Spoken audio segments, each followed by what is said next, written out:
Thank you. Okay.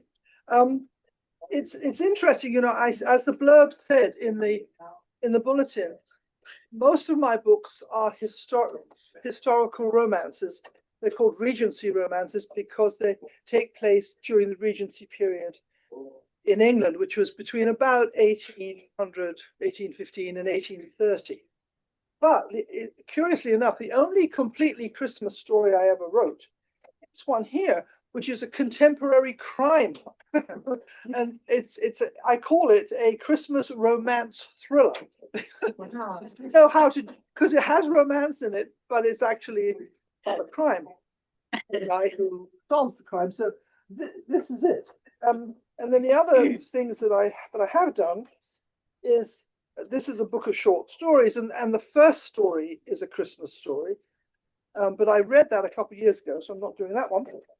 And so the one I am doing is from this anthology in which I am a contributing author with 5 other quite well-known Regency writers.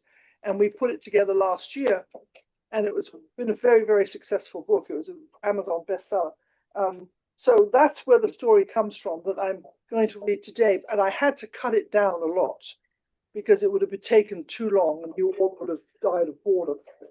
So I cut it down. So be, you know, just if it sounds a little bit sketchy here and there, it's because I had, for example, there's a character called Wilf, and he's what's called a tiger. A tiger was a sort of a jockey-like size of a jockey person who would stand up behind in vehicles called curricles, which were very light, fast-moving, horse-driven vehicles, and they were chosen because they were small and light, and they were good with horses. So in the real story, Wilf has quite a big part, but he's mentioned, but I sort of had to cut him out. It's a shame, really, because I quite like him.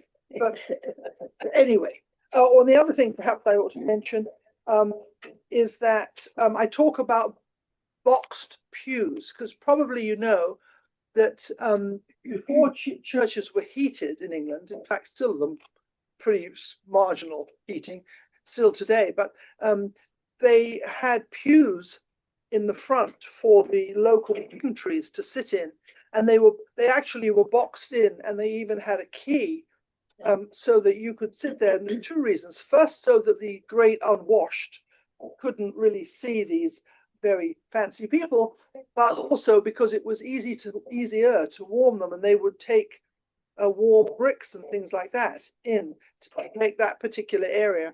So that's referred to, in case you wonder what it is, because I didn't have space to explain it.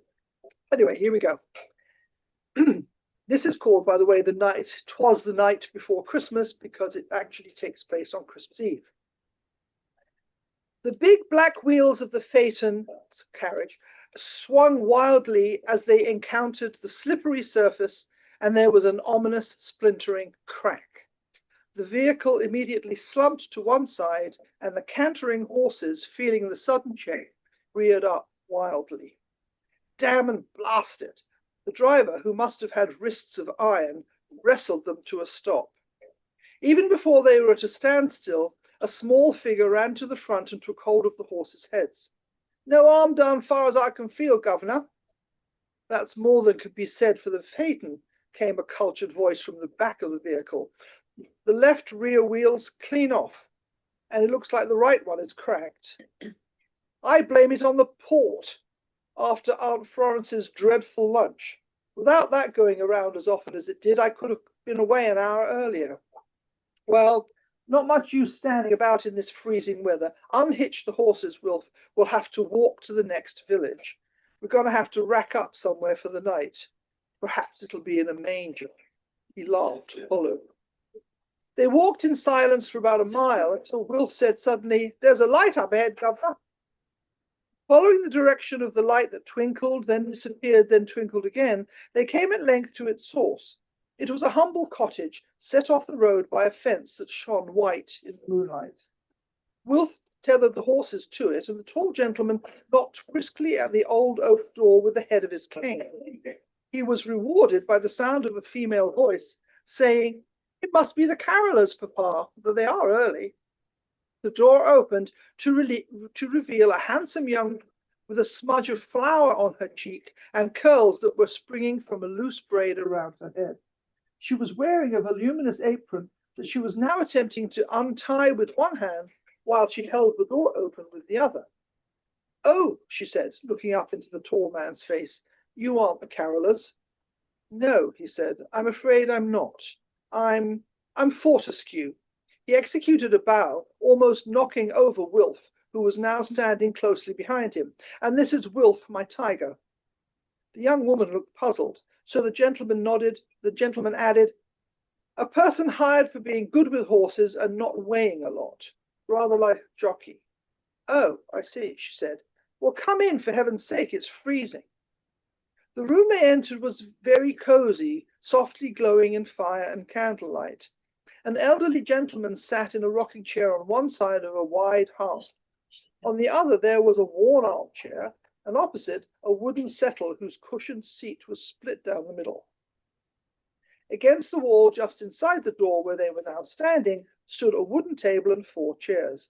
This one room evidently served as both dining room and parlor.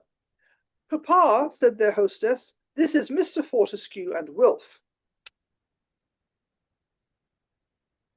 She turned to the visitor and for the first time saw the tall man in the light. His many-caped coat was obviously from a very good tailor, and his boots, now wet and soiled, were molded to a shapely calf. He was, she judged, in his early 30s, and would have been very good-looking except for a petulant expression that marred his countenance. He bowed to the elderly gentleman. "This is my father, Arnold Wilberforce," she said, "and I'm Elizabeth Wilberforce." She gave a small curtsy.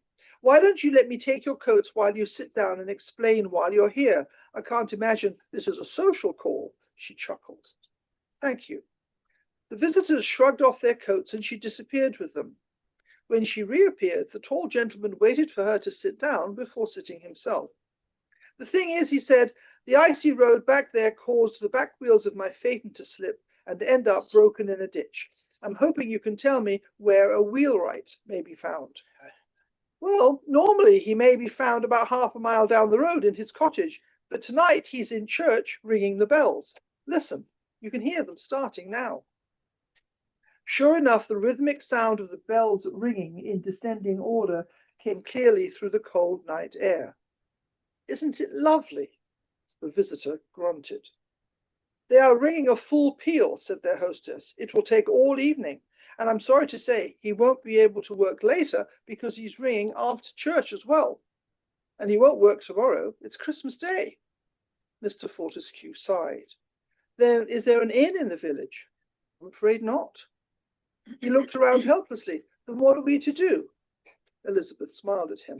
"Well, the Son of God found himself in much the same situation on Christmas Eve, or at least his parents did, and people helped.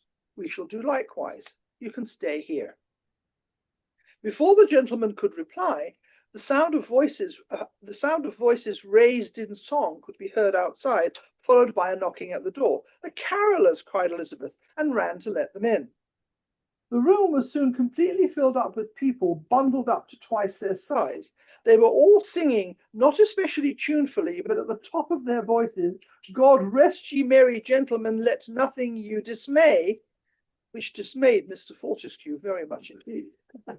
He wasn't fond of carols. In fact, he wasn't fond of Christmas at all. For him, it had always meant long dinners with relatives he preferred to avoid, like his Aunt Florence, and look where that had got him. Wilf, who'd been on a wooden chair in the back of the room, slipped silently away.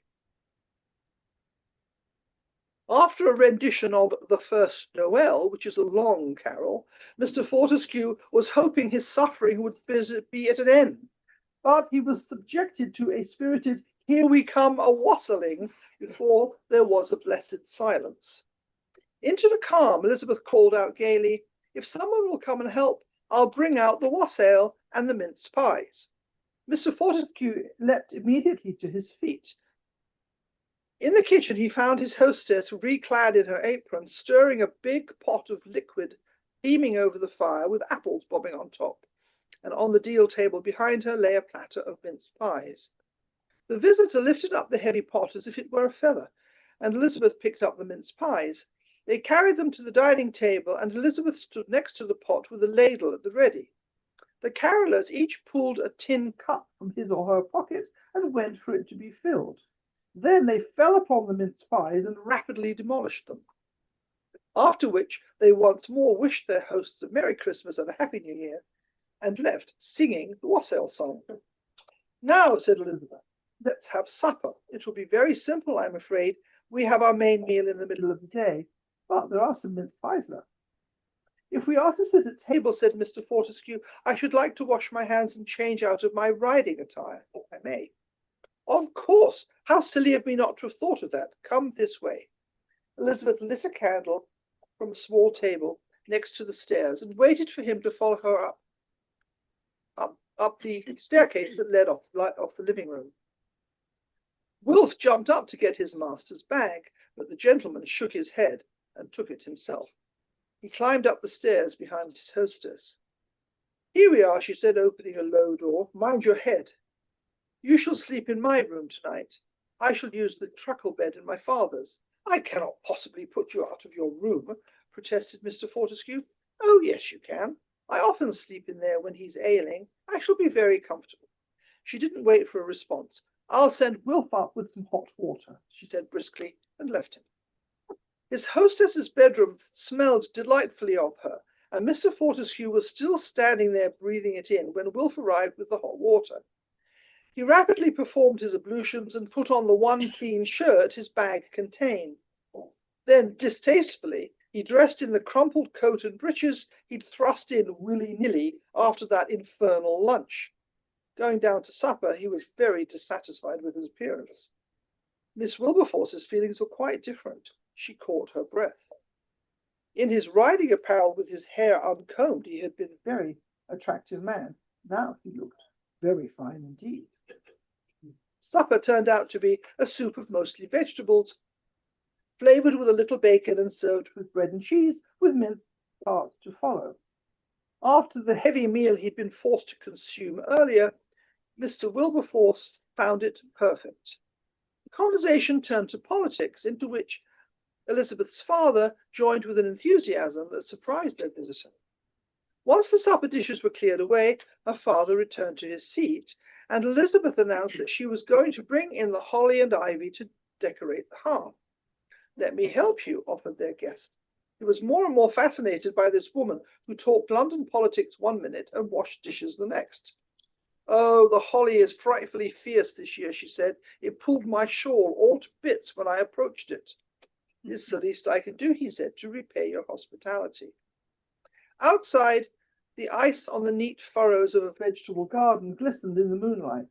How lucky you're so tall, said Elizabeth. The branches with the best berries are always above my head. Look, those there. In a few minutes, 3 or 4 branches with good loads of bright berries lay on the sacking Elizabeth had brought out for the purpose.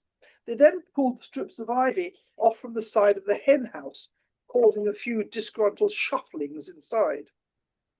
What I usually do is make small loops of string on the holly to hang it on the mantel, said Miss Wilberforce. Then I festoon it with the ivy. But the holly fights you all the way. No wonder it's always been considered the male plant. Did you know that? The smooth ivy leaves represent the females. Seems a little unfair, protested Mr. Fortescue. I've known a number of women with very sharp tongues. Of course. But we women mostly hide our sharpness. Men are much more direct. Ivy climbs up things using tiny little claws you don't even notice. But holly, once you get past the thorns, is defenseless, she laughed.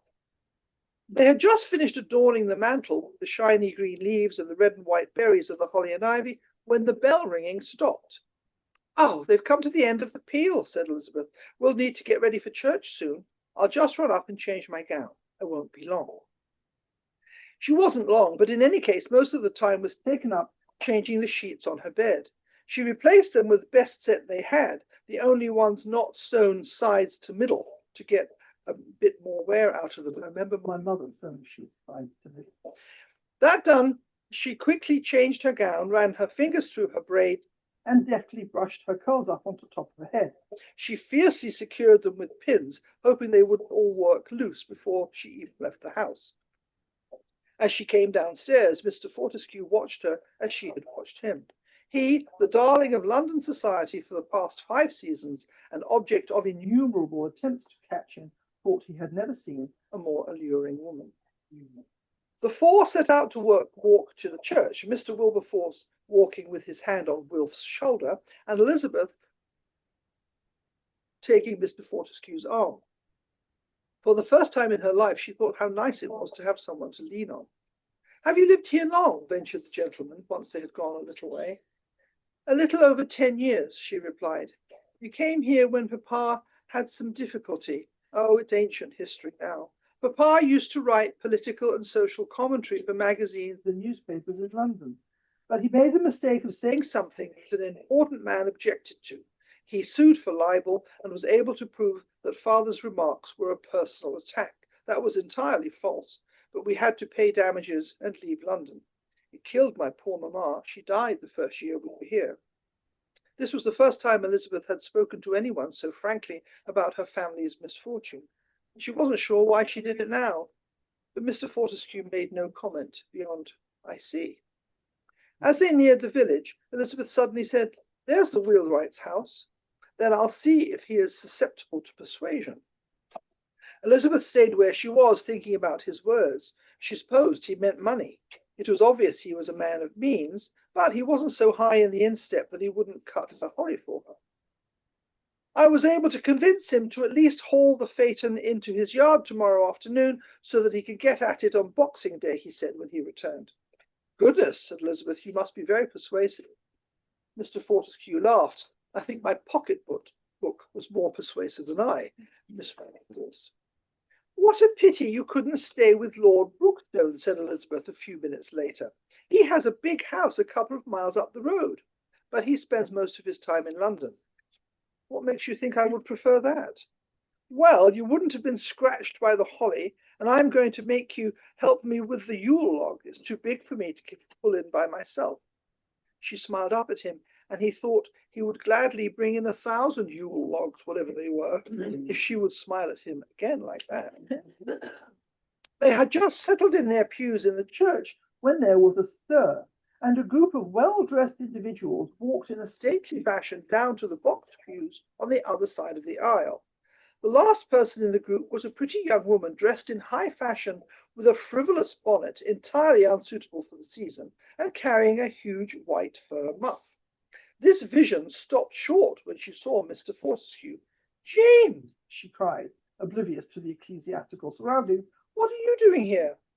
He stood and bowed. "Good evening, Anthea," he said in a low voice. "I'm visiting friends." "I didn't know one had friends in this out-of-the-way place. Heaven knows I come here as infrequently as possible for that very reason," she said.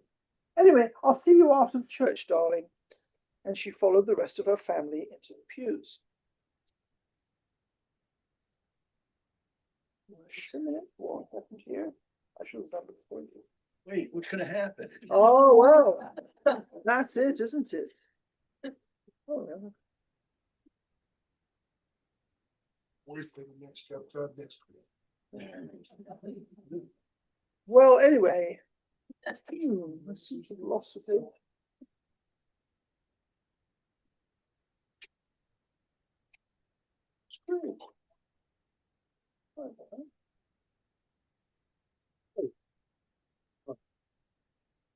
So she followed the rest of her family into the box pew.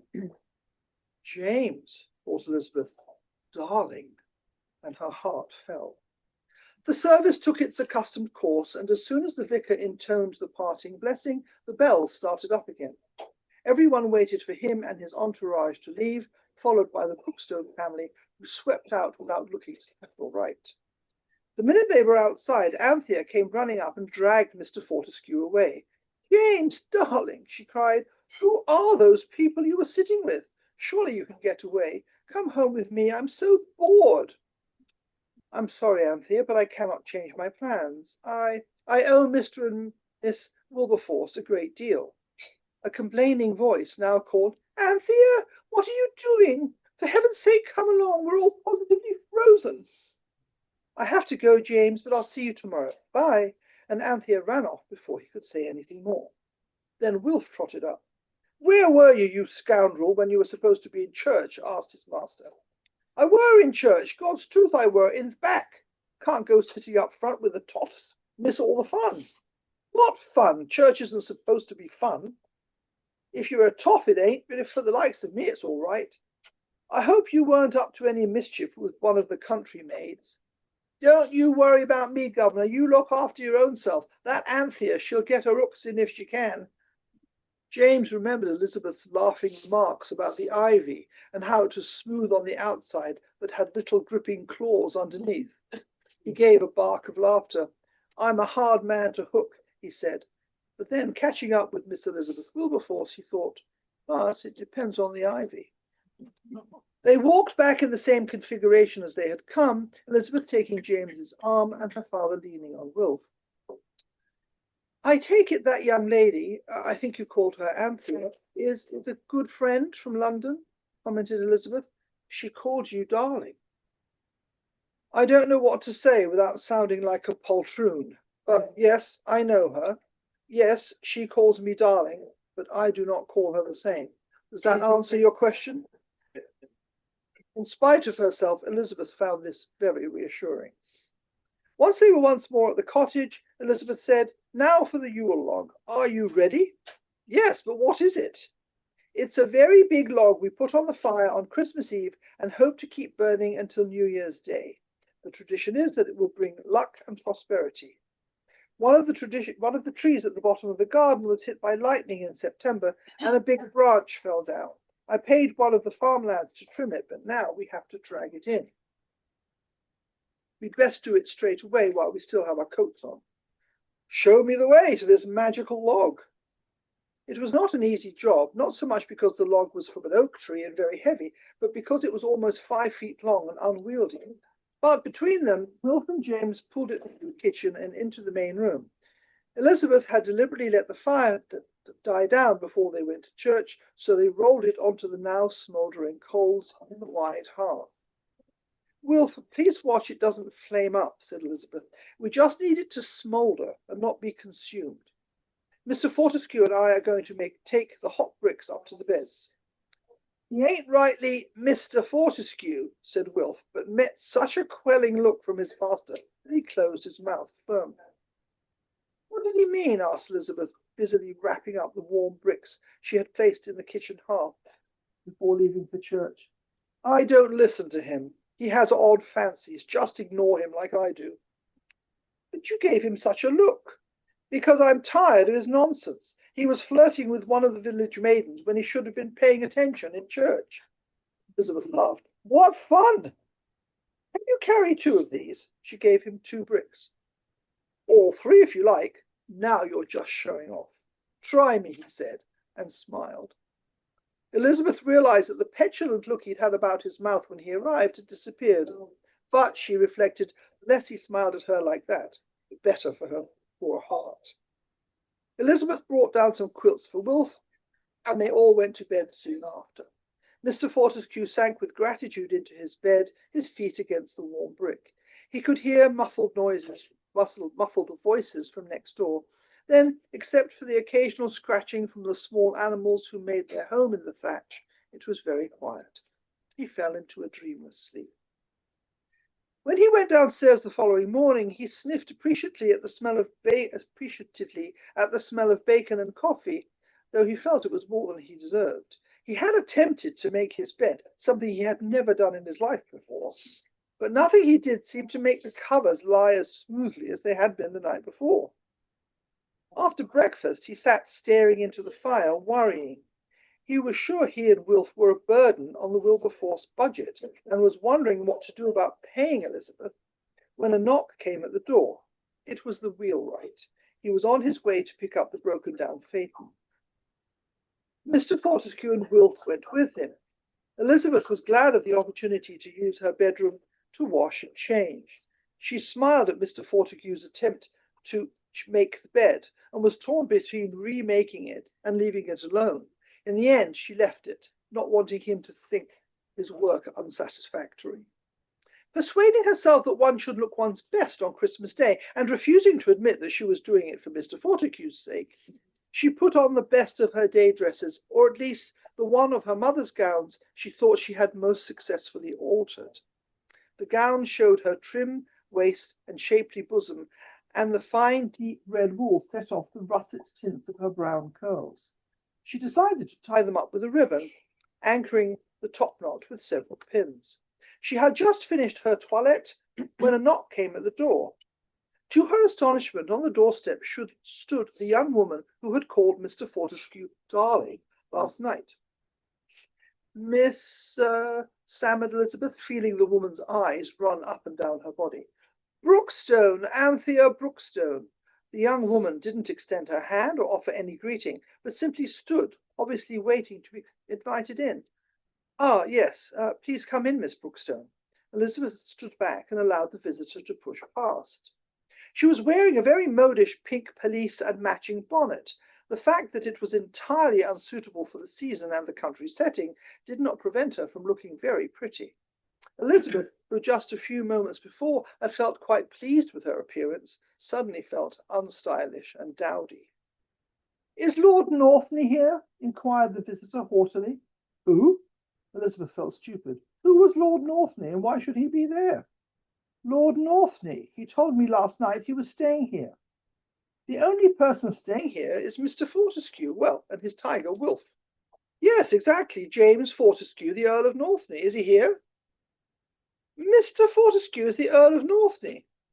The scales fell from Elizabeth's eyes. So that's why he seemed so very much superior, so accustomed to command. He was a lord. Suddenly she was very angry. Why hadn't he told her? Did he think she was too inferior to know his title? Anthea Brookstone's voice cut through her tumbled thoughts. Well, is he here? Either he is or he isn't. The answer can't require much thought. No, he is not, replied Elizabeth curtly. He went down to supervise the loading of his broken-down phaeton. If you walk up the road, you'll probably run into him. She opened the door and all but pushed Anthea outside. That lady stood looking with astonishment at the door closing behind her. Why, one could almost imagine that Miss Wilberforce, in her out-of-date gown and tumbling down hair, had wanted to get rid of her. What on earth made James imagine that he owed this ill-bred, ignorant country girl anything? She walked back to her gig and climbed in, and took up the reins and clicked the horse into a trot. She hadn't gone more than a few hundred yards when she saw them, the wheelwright leading a huge cart horse pulling a long, low trailer on which a high-perched phaeton lay on its side, and walking next to him, James Fortescue, Earl of Northney. She drew the gig to a halt as they came abreast of her. James, she said, that woman told me you were here. I've come to pick you up. Meanwhile, Elizabeth had angrily turned away from the door and stamped into the kitchen to start making dinner. It was already gone 11. They hadn't been able to afford a goose, so she had planned to make a pie with a small amount of beef left over from Christmas Eve. That would have to do, the Earl of Northney or no Earl of Northney. She pulled on her big white apron and in a temper began to make the pie crust. She pummeled at the flour and lard on the wooden board until it was almost grey. That made her angrier. It would be heavy and unappetizing, and it was all his fault. She whacked the ball of pastry onto the table, rolled it out with angry, heavy strokes. Why hadn't he introduced himself properly from the start? She plopped half the pastry in the bottom of a pie plate. She fiercely minced the beef and onion, threw it on the plate, doused it with gravy, slapped the top over, angrily pricked it with a fork. Of course, he only lets important people know his real name. That must be it. She rammed the pie into the cast iron baker, slammed on the lid, and kicked it into the coal. Never have potatoes been peeled with more speed and lack of attention. Eyes were left in, peel hacked off at different depths, resulting in a pile of misshapen, ill-favoured objects that only vaguely resembled the familiar vegetable. Oh, damn it, she said, and was mortified to hear the astonished voice of her father say from the kitchen door, What's that, dear? What did you say? That brought her to her senses. Oh, nothing, father, she said. I said, oh, the darning. I was just remembering I'd forgotten to do it yesterday afternoon.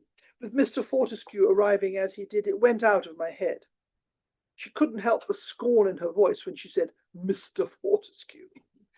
But her father, for all his vagueness, was sometimes very acute. Came into the kitchen. Why did you say his name like that? He asked. I thought you liked him. He seems a nice enough fellow to me.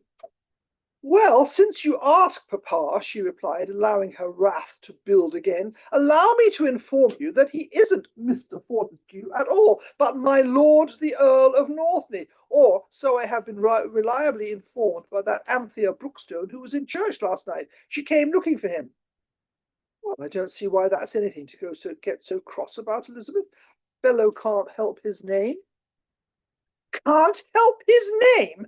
For the first time in her life, Elizabeth raised her voice to her father. No, he can't, but at least he can tell people what it is, so people don't think he's just a well-mannered and rather attractive ordinary person, so people don't start liking him without even knowing who he is, so people don't begin having false hopes, she ended, dropping her point. Elizabeth threw the misshapen potatoes into a water and hung them over the fire. She now took a cabbage and cut it in half with one blow from her sharp kitchen knife. She then proceeded to hack it into small pieces, raising her voice with each movement. We're too far below him, I suppose. Whack! Back it! Hack! He doesn't want us to become encroaching. Chop, chop, chop. Don't be silly, Elizabeth, said her father. You're reading too much into it. What does it matter? If we know and like a man as James Fortescue, why should we not know him and like him as the Earl of what you say he is? Yes, why shouldn't you? There stood the Earl in his long caped coat and curly brimmed beaver. Elizabeth gave such a start she almost cut off her finger, and the knife clattered to the flagstone floor. James had been forced to acknowledge Anthea when she drew up next to them, but he had no desire to ride back with her. I just want to make sure the wheelwright knows what he's doing, he said, and then I'm expected for dinner with Miss Wilberforce and her father. Oh, pish posh, said Andrea airily. You'll get a much better dinner with us. This is kind of you, he said, turning to look at her, but I shall have to leave you once we get to the wheelwrights. But why, darling? I don't mind waiting for you. She smiled brilliantly at him. As I said, I'm expected back at the Wilberforces. Besides, Anthea, I have to tell you. But before he could continue, Anthea interrupted. Oh, for heaven's sake! I don't suppose they'll even notice if you're not there. I spoke to that woman. She didn't even know who you were.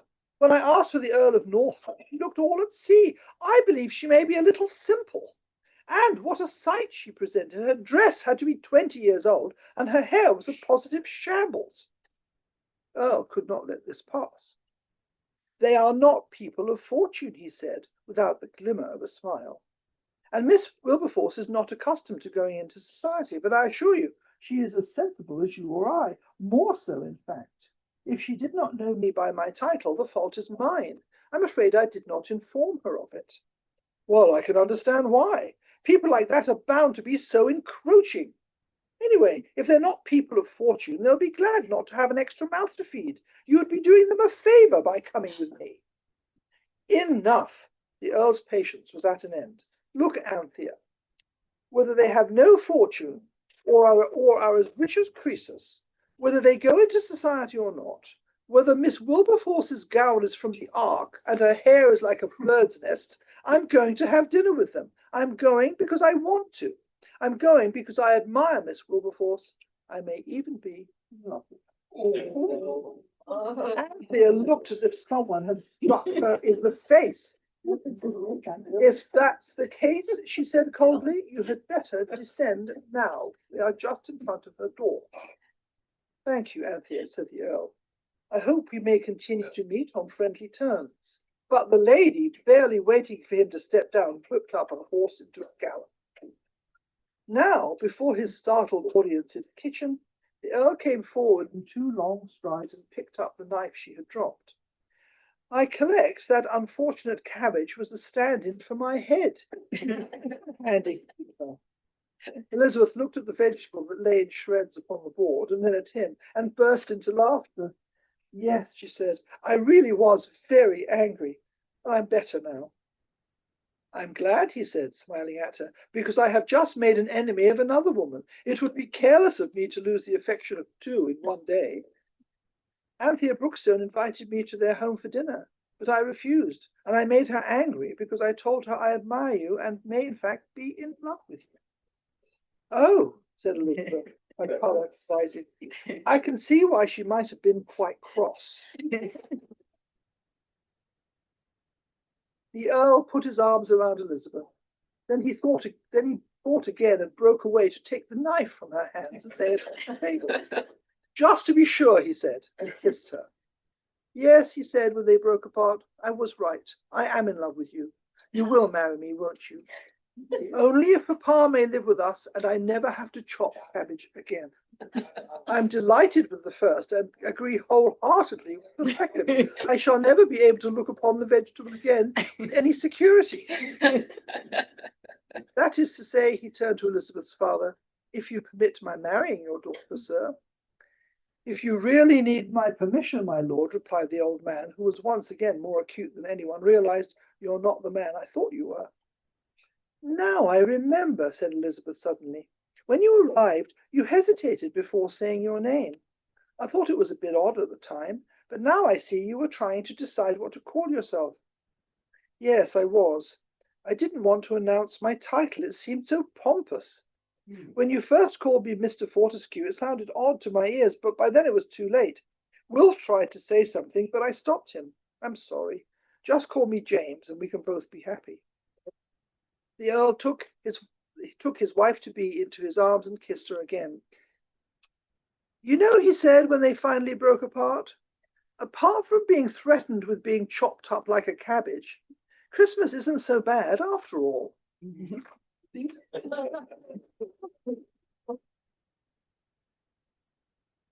Sorry, I had to cut out, as I said, a whole thing about Wilf, and also another whole thing about the curate. The curate was wanting Elizabeth to marry him. She didn't want to marry him, but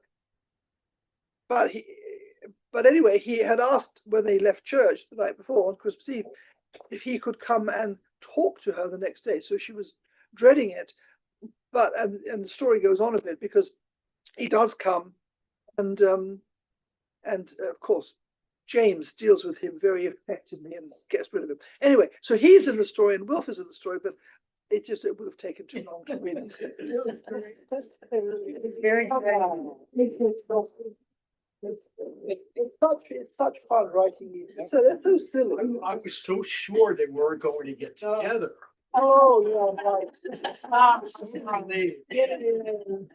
I tell you, in my stories, they can start out absolutely despising each other on page 1, but by page 350, they're getting married. Yeah, it's a big night. It's great. No, that is. What's the best way to next week? Well, thank you for saying so. I would love it. Wouldn't that be marvelous? If I got a thing in there, all the church's financial problems would be over. or the Hallmark channel is the other one, you know. Yeah. They do these silly stories. I mean, I have so many of them. Well, the short stories. I have 2 collections of short stories, but then I have something like 20, was it 19 or 20? I can't remember. Novels that are all in this period, and then I have 3 novels that are the crime ones, of which the last one features our friend Charlie Carpenter. It's in the book, not this one, the 3rd one, because he asked me, was it last year or the year before, said, when are you going to write, and I'd written 2 at that point about the same character. When are you going to write book number 3? And I said, I sort of get bored writing about the same people all the time. So all my books are completely different people, different stories, different everything, except for this.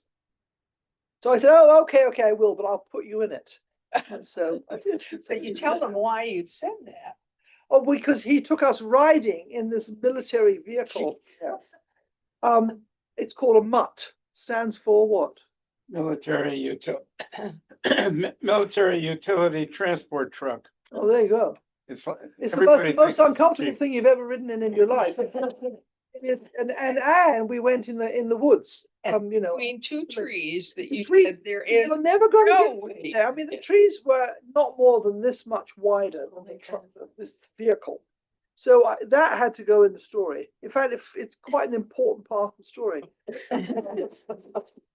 And Charlie too. So that was that. So you really ought to join Tuesday group because that's when we did that. Yes, that's right. It was a Tuesday group expedition out to the lake, to Lake Oteokwa. So it was nice. Yeah, but I'm writing one at the moment, which is nearly finished. Actually, if I could ever get to it to finish it, about an older woman with a younger man. Ooh. Yes, I like it a lot. That should be on Hallmark.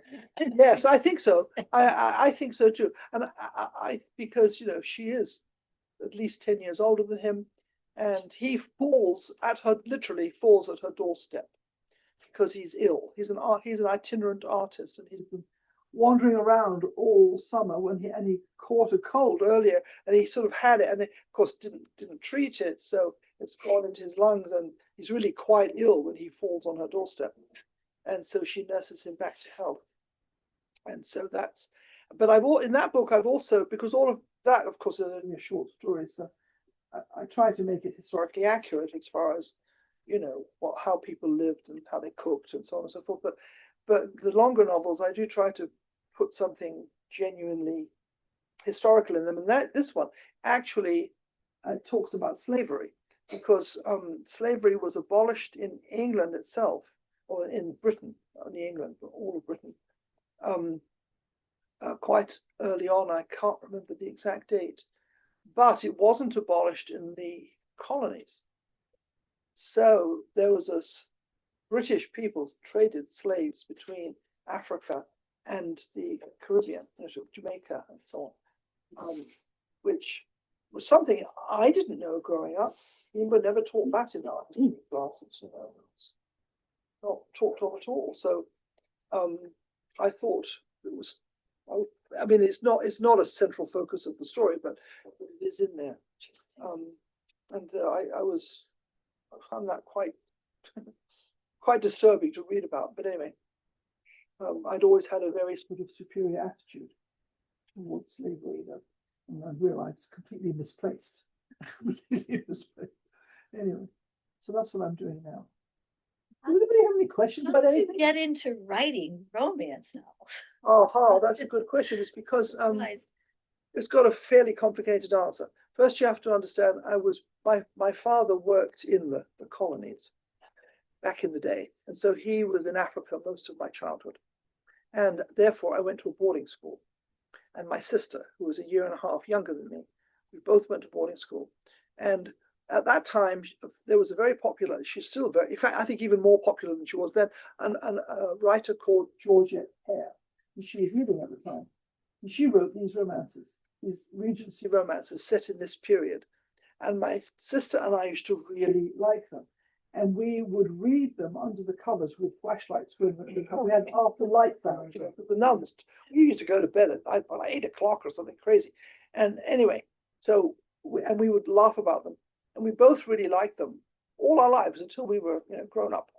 And then on, I mean, I've read Georgette Hare consistently. I mean, the last, how many years? 65 years. And anyway, so my sister died unexpectedly in 2018, and she had cancer. And I was in England and went to the funeral, of course. And the day after the funeral, I sat up in bed, and a story came into my head, whole and entire, the whole thing, beginning, middle, and end. And I don't know. I thought it was her, you know, because I was really, really upset. My sister and I were very close, sort of telling me it's okay, you know, you focus on this, something that we both liked. And so I wrote the story. And once I started writing, I've never stopped. I've just written at least 2 a year since 2018.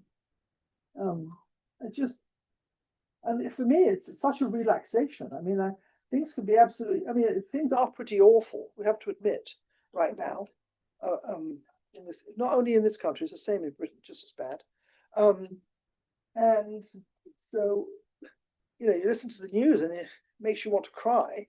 But then if I sit down and I write, I'm perfectly happy. I'm in another world. So I'm lucky. Yeah. Louise, I've just always been impressed with your description, your descriptions, period, but especially of clothing. Yeah, It's just marvelous. well, you know, that's something I had to cut out here. Oh. I only didn't have time because Oh. I in the original story Yeah. I describe how she takes her mother's dresses because they don't have any money, and redoes them for herself. But of course, the dresses, you know, the Regency period is the period when women were wearing the narrow dresses, the Empire line. And you know, that's the style. You see it on Bridgerton if you ever watch that on TV. It was actually a French fashion initially that came from the court of Napoleon because Napoleon liked to consider himself a direct descendant from the Greek warriors, and therefore he favored a Greek style of dress. You see, and these narrow dresses were, if you look on Greek vases and things, that's the sort of clothing that women were wearing, right? So that was very fashionable, but of course it made its way to London. And so, but in the period immediately before that, France was the center of fashion. What they did in Paris, they did in London. That was the way it was. If you look at the period, all the paintings before the Napoleonic era, so let's say before, say 1775, let's say before that, it was those very, very voluminous dresses, you know, with the big hoops underneath, that they could hardly get through the doors. They had to turn sideways. You had to get through the.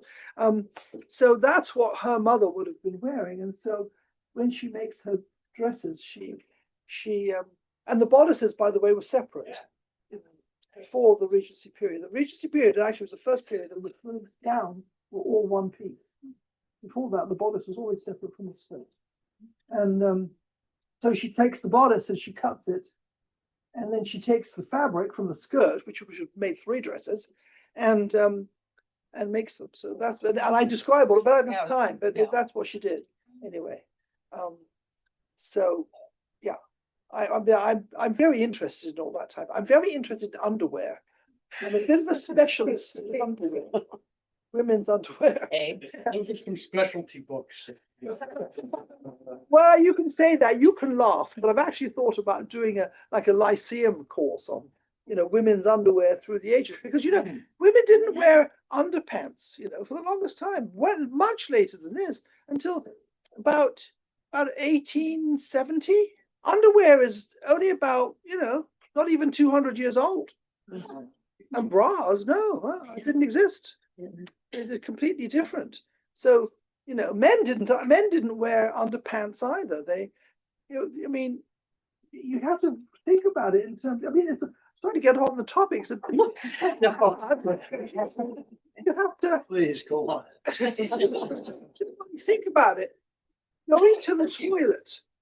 You didn't have sitting on toilets with flushes. You know, no. You had a hole in the ground. Right. And what are you going to do with if you have underpants? Imagine trying to stand over a hole in the ground and pull down your underwear.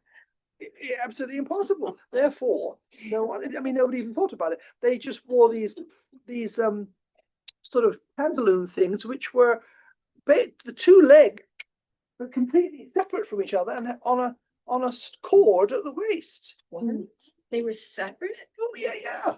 Because of course you had to squat over these holes in the ground. You see, they were attached.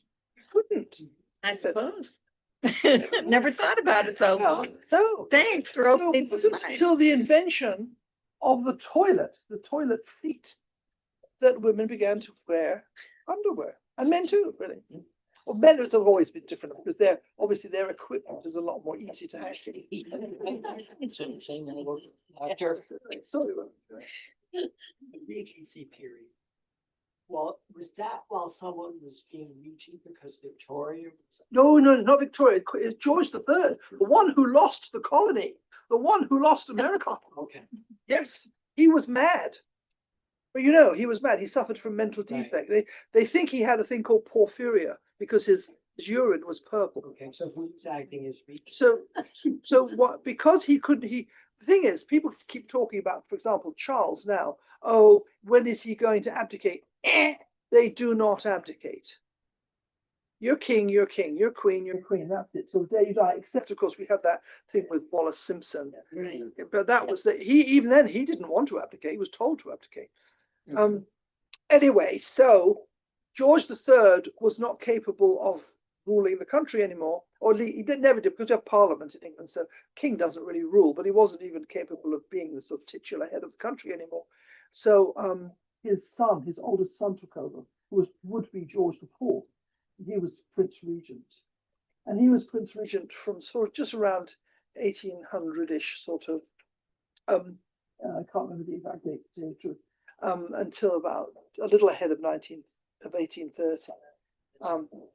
So that's then actually there was there was a bit of it was not directly Victorian, but very soon. Yeah. So the 19th century is basically divided, you could say, between the Regency and Victoria, basically. And so it's a very interesting period, quite apart from the fact that Prince Regent himself was, unlike his father, who was a family man, believed in, I won't say he believed in the divine right of kings, but it wasn't far from it. Very old-fashioned in his views. The Regent was fun-loving. He had any number of mistresses. He had illegitimate children all over the place. And he was a big party goer. So the whole of London became the same way, because of course they followed the monarch. And so the Regency period has been a very interesting period to write about. Plus the fact that one was at that very same point seeing the fruits of the Industrial Revolution, which was much earlier in England than it was here. With the Industrial Revolution and farm workers no longer needed, and factories opening, there was a big influx of people into the cities. So the whole of life changed in that Regency period. Historically, it's really fascinating. It's fascinating to study. I like it. Any other questions? Any questions about anything? I'll give it a shot to answer. Thank you, Louise.